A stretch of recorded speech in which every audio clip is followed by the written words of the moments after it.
I'm here to find love. No, I'm just here to make my money, make my bread, and go home.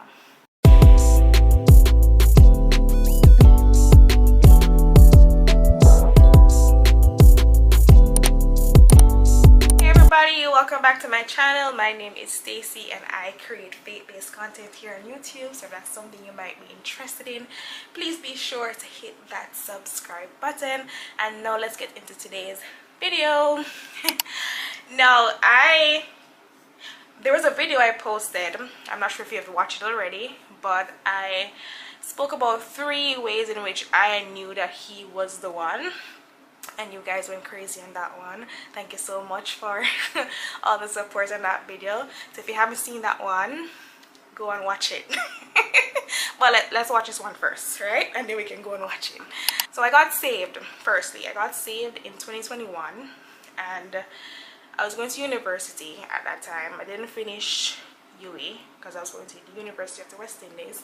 That is the name of the university I went to here in Jamaica. And while I was there, you know, I started in 2018.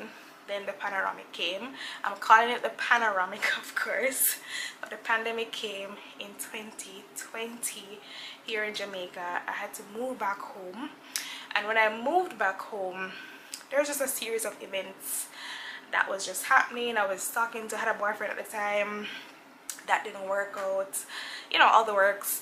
And then I went to America, and there was a season in my life where I was in this rut.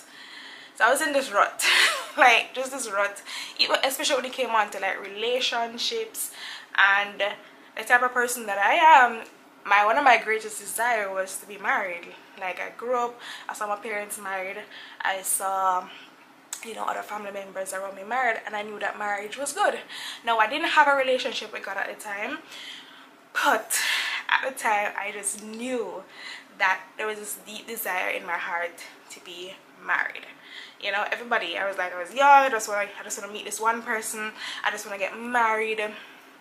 Now, me coming back home in 2020, I did school, I was still in school. 2021 came, and that February of 2021 I got saved. So my relationship with God developed at that time. I had an encounter with Jesus in my room, and I spoke about all of this in one of my testimony videos, so you can go and check that out as well. Now that 2021, that same year, while I was in the process of, you know, learning and, you know, finding more about my new identity in Christ, and just developing myself in the spirit, and just knowing myself and who I am, and just understanding my worth and my value and all of that, there was a period in which, after I had that encounter with God, I was in my Bible more, had a relationship with God, and everything was blossoming. I just took my mind completely off relationships, because my previous relationships or situations, they were trash. That is exact, I can laugh about it now, but that is exactly what it was. They were trash. They were not of God. God didn't send anybody come. They were not. And I was broken because, you know, I had this desire to get married, and I was entering relationships and they were not working out. So I just decided that, hey, I'm handing over, and God started to reveal some things to me, and I started to hand over my love life to God. So I was like, God, I surrender my love life to you. I surrender my love story to you. And this was in 2021, like February. From February, you know, coming down the year, I was like, God, I don't even care about dating. I'm just putting this behind me right now.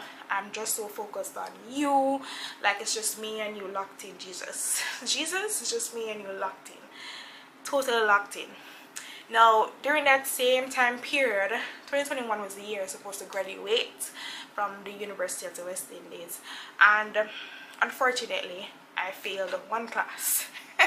Now, this story, how I met my husband, is really and truly just God's just the speaking of God's strategic plan, of how God strategically did everything and he planned everything. And that's why I don't worry about anything, because I know that God is in control and he has my life in his hand. So once you just surrender and hand things over to him, that's it. Like, I was supposed to finish university. The plan was just to be done with school now. I was planning to go overseas. I had all these plans. I had all these plans to just do whatever I felt like I wanted to do. Not necessarily whatever I felt like I wanted to do, but I had plans. I just had plans. And during that time period, when it's so funny, because my relationship with God was at a point where I was new to, I wouldn't say new to Christianity, but my relationship with God was just a new baby developing relationship. But the type of revelations I got, and the wisdom and understanding that I received, that gift that I got, it allowed me, when I went through that process of failing that class, and this is probably the first time ever in my life, it's the first time ever in my life I'd failed a class at school.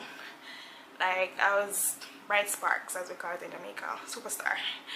All my years growing up in school, basic kindergarten, primary, middle school, if that's how they call it in America, and of course, like all the way up until high school, up until college, I was just doing extremely well. Now, my relationship with God was so solidified at that time where it didn't even bother me. I went to my parents, I went to my mother, I was like, hey mommy, there's this one class that I'm supposed to do over because, you know, this one class, I failed it. Which, surprisingly, her reaction wasn't a bad one. And she's like, okay, hey. And God just worked that, that's a whole other story, because God worked that out in such a way. And this is one a part of God's plan in order for me to meet my husband. Like, this is a part of his plan. At that time, I was just like, God, you hold everything together. My faith was so strong. Like, I was so strong in my faith where it didn't bother me. I was like, hey, I just have to do this over. Funny enough, this class was only offered in the second semester, that's in January semester. So I was like, okay, well, guess what, I'm not just gonna sit around doing nothing during that time. I'm gonna go look a job. I'm gonna go work. Now, I was applying to jobs basically everywhere you can think of. I'm new to the work world, so I'm just applying to jobs, applying to the hotel industry here in Jamaica. That's a big thing here in Jamaica, the hotel industry. So I was applying there. I was also applying to other places, applying to banks, you know, all of that. I have a degree in psychology and my minor is in criminology. So I was just applying to jobs because, you know, I needed to work. I was going to sit around until January to start classes again. Now, that July, so funny enough, that July I was in Kingston. So I went to Kingston to visit one of my friends. There's this place, this bank in Jamaica that called me saying, hey, you know, we saw your application, we'd want you to come and, you know, do the interviews and do all of that. I was like, oh, perfect. And I'm like, I'm in Kingston, so this is just super perfect. I'm in Kingston because I went to visit my friend.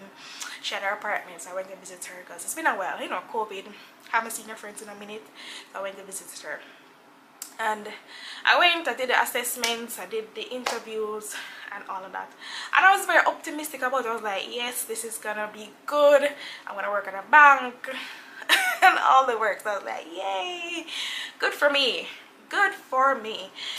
Now, that process went on July, no, the same time I was in Kingston. So while I was in Kingston, one of the hotels in Negril, that's where I'm from, called me. So it's like for those who don't know Jamaica, it's like I was in another state then. So I was in another state, but back home, that state where I'm from. So yeah, I got a call from this hotel saying, hey, we want you to come in to do an interview tomorrow, blah blah blah blah blah. And immediately I was like, yeah, no, I got a job in Kingston. No, I didn't do all of that, of course. I was like, I'm sorry to inform you, I'm just not in the area right now, so I wouldn't be able to come for the interview. They were like, okay, no problem. If there's anything that comes up, we'll give you a call. I was okay, thank you. Now I went through the process with that bank there, and I ended up staying a few more days in Kingston because I was going through the process. Then I came back down. When I came back down, I was talking to my mom. I was saying to her, hey, I got this job in Kingston, you know, it looks good and everything. But then I started, I don't know, and I'm thanking God too, because I was praying for a job. Now this whole period of from me getting saved, from like February of 2021 up until that June, July, like I was just on fire for God. I was in my Bible every day. I was talking to God, and like I was on fire. You know, I was pumped for Jesus. I'm still pumped for Jesus. Still pumped for Jesus. I'm still pumped for Jesus. But at that time, I was new. There was fresh revelation and everything going on for me. So I was like, oh wow. I was like, just on fire for God. And I was like, oh God, thank you for this work. But then I had to sit down. I was like, oh, is this feasible? Because where am I going to live? I don't have a place in Kingston. I don't have a place in Kingston. I have family there. Well, that's what we up to. I was like, hey mom, I got this job in Kingston. Called up some family members, and sadly they said no, they can't take in anybody because of COVID. So that was also a part of God's plans. Let me tell you, when I say that, when people tell you no, you're closer to God's yes. Living, walking testimony here. This is me. So one family member said no because her husband says COVID and they don't want to take in anybody. So I was saying to mommy, like, it doesn't make any sense because rent is expensive. I'll be the only one there, and pretty much it's me alone. The parents buy food, everything from that from my paycheck. It's not gonna be feasible. Plus I don't have a car, so to get around and transportation and everything, it was just too, it wasn't feasible. It wasn't going to work out. So I said, you know what, I don't know if I can take it. Like I'm saying, I'm weighing the option. I don't know if I should take it as yet. Now training was supposed to begin in, so this was like probably in August. Yeah, so the process, remember, like application takes some time. So from June, July, August, this was in August. Now I was home one day, and the same hotel, they called me back. Well, they didn't call me, a message, like a text message came on my phone saying, hey, we're doing interviews tomorrow. We know that you apply for this department, but guess what, we have an open position here and we'd like for you to come in for the interview. And I said, you know, I'm gonna go. Like, nothing tried, nothing done.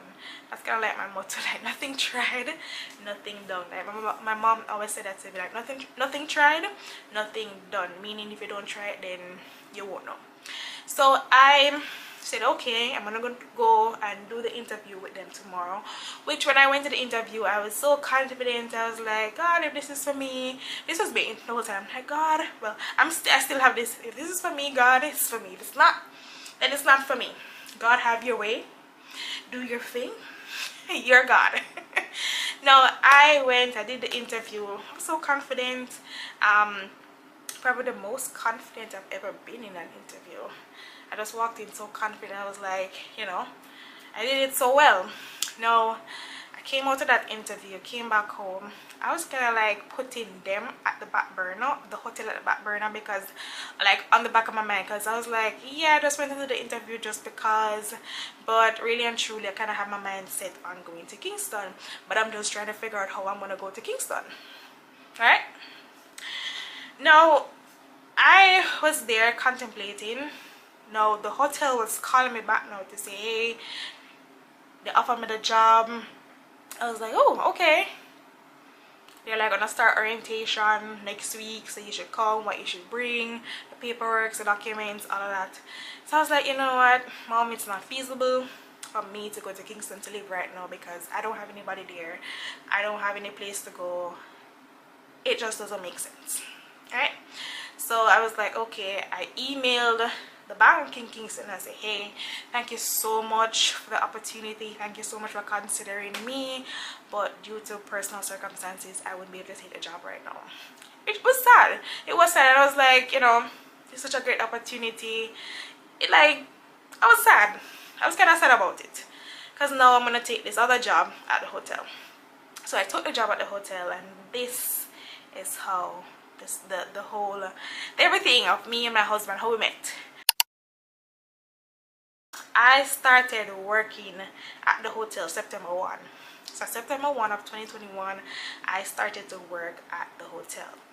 Now, during that time period, my husband, he was on vacation because he's normally on vacation.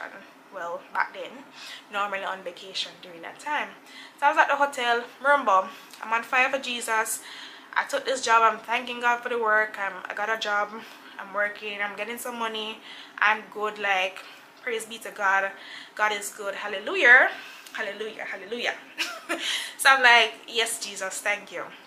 I didn't go there with the intention of meeting anybody. I didn't go there with the intention of saying, oh, I'm here to find love. No, I'm just here to make my money, make my bread, and go home. Now, I'm there working, and this was September. So September passed. October came, and in October, that's when he came back from his vacation. Now, this man, he saw me, and of course I saw him, but to me, like as I said, my mind was just so, and this is something I always say to persons. When you just literally surrender something to God and say, hey God, you do what you need to do. He's gonna do what he needs to do. Sometimes we play God in our life too much. Sometimes we say, oh, let me try, let me go and look, let me because baby girl, I was not looking. I was not looking, not left, not left, not right. I was not looking. I was just focused on going to work, praising my Jesus, making my money. I'm good, and then I'm gonna start school in January. No, I'm there. This man, he saw me. So one day he saw me, apparently. So according to him, the story that we told afterwards, he has been, you know, eyeing me, like keeping an eye on me, like, you know, every time I passed by, because the department I work was right next to his department. So he would literally, every time I passed by, and it's all glass, so every time I passed by, he would look at me and be like, hey, who is this girl? You know, who is this girl? Like, who is she? No, there was another guy in his department now that came by to my department. We had conversations, we talked, and apparently they were having a conversation about me. So that's him and the other guy. Another guy was like, oh, she have her head on her body, man. Like, she, yeah, man, we've had a conversation before, and from the conversation we had, that's the other guy, I'm like, yeah, she's solid. She's a solid woman. She's a solid young woman. She's solid. She has her head on her body. So now I'm there. I'm not looking for no man, and one day I was just walking by, and while I'm walking by, this man is gonna run out of his office to come and stop me, and it's so weird. He asked me this strange question, like very strange. He was like, hey, so I stopped. I was like, hey.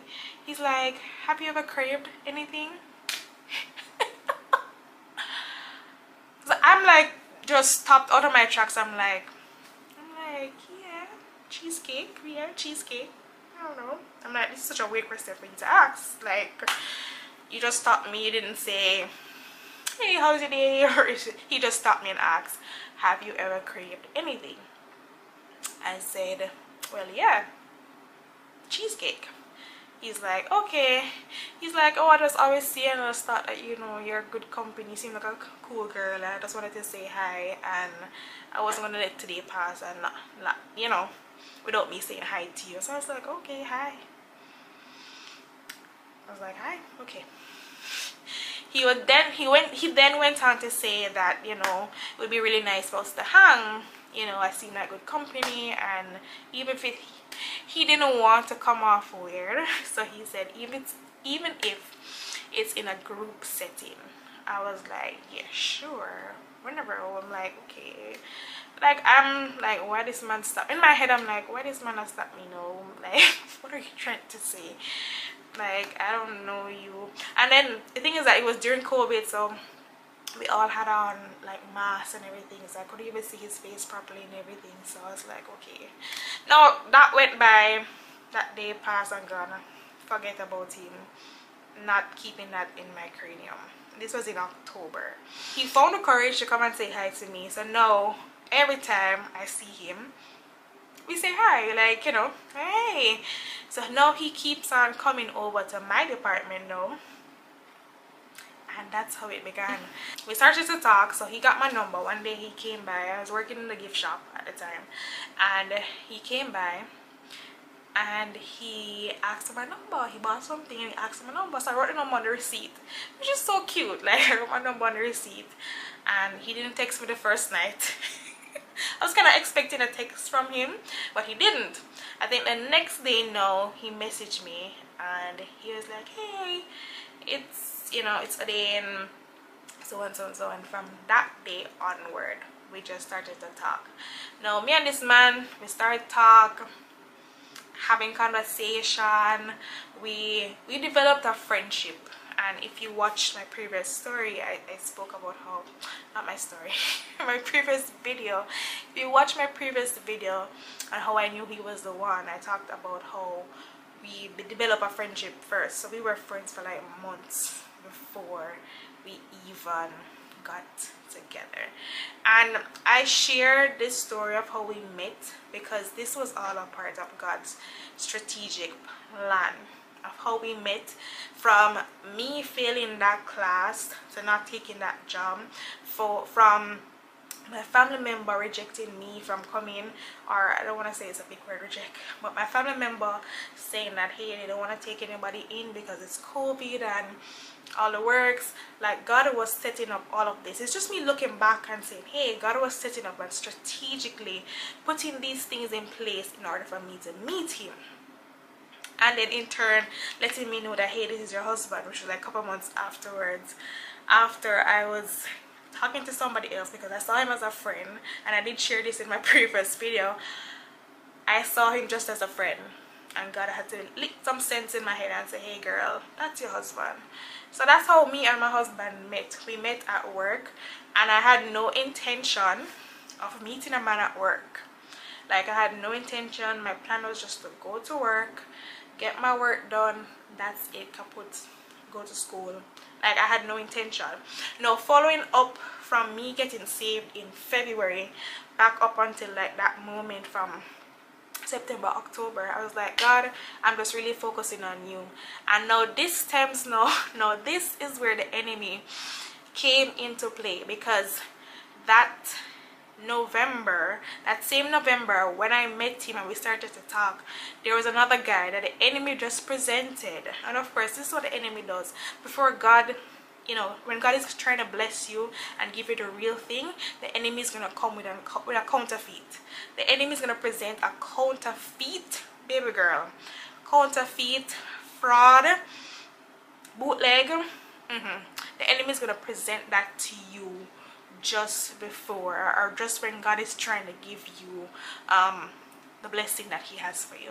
So yeah, that's pretty much how I met my husband. And I did share in the previous story how our love progressed, and how I knew that he was the one. So yeah, take it from me, whenever you're trying to, and this is of me, like before, this was years of me trying to do things on my own. This was years of me getting into relationship. This was years of me doing things my way and thinking not thinking I'm God, but playing God in my own life. And this is just how God strategically planned everything in such a way where that year was supposed to graduate, I didn't graduate, I had to go get a job. And order, when I got that job, that's where I met my husband. I didn't go there with the intention. All my prayers was like, God, I surrender my love life to you. I wasn't thinking about a boyfriend. I wasn't thinking about a relationship. It was just me and God locked in, and that was it. So when you hand over and you surrender your love life to God, just allow him to bring, like, God knows who your husband or your wife is, if they're males watching this right now, God knows, he knows who is the one for you. So allow him to align, allow him to bring you guys together. Like, allow him to do it, because that's what God did for me. The moment I surrendered my love life to God, I was like, hey God, I'm asking you to just write my love story. And my love story is so beautiful. I love my love story, because how we met and we developed this friendship over the months of just us meeting at work, us talking every day, you know, us developing that friendship and building that bond, even before my eyes were fully open to say, hey, or see that this man here is my husband.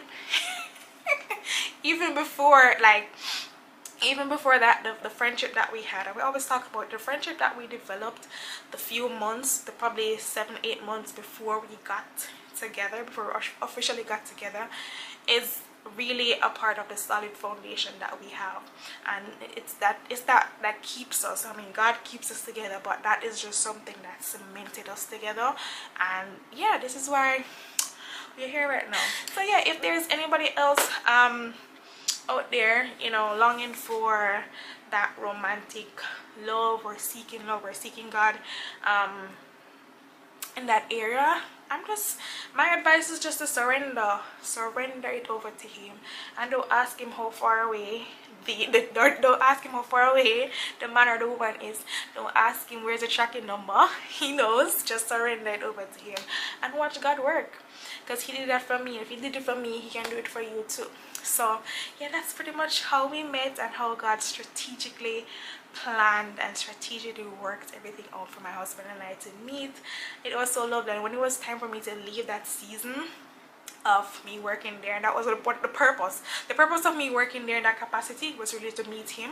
I met some lovely people there as well too. I developed a friendship from there as well, which is lovely. But of course, one of the main reasons why I even didn't get through with that job, well, I got through the job but didn't take that job, and didn't get to go to Kingston to live, and failed that class, which funny enough, that same year in 2021 I was going to do a Zoom or like a virtual graduation, and God allowed me the following year to walk the stage. So yeah, God is just strategically working everything out. Just trust him, trust his plan, and trust that he knows best. Because if I had graduated from school, who knows, if I had graduated from school that same year, I would have not been working in that hotel to meet my husband. So just allow God to work. And yeah, thank you so very much for watching today's video. I really do hope you enjoy. Please like, comment, share your story of how you met your husband, or of course whatever you want me to talk about as it relates to marriage or, you know, relationships. You can leave that down in the comment section. So of course, just do that for me, and just subscribe. And thank you so much for all the love that you give me, and I'm just so grateful for it all. I'll see you in the next video. Bye.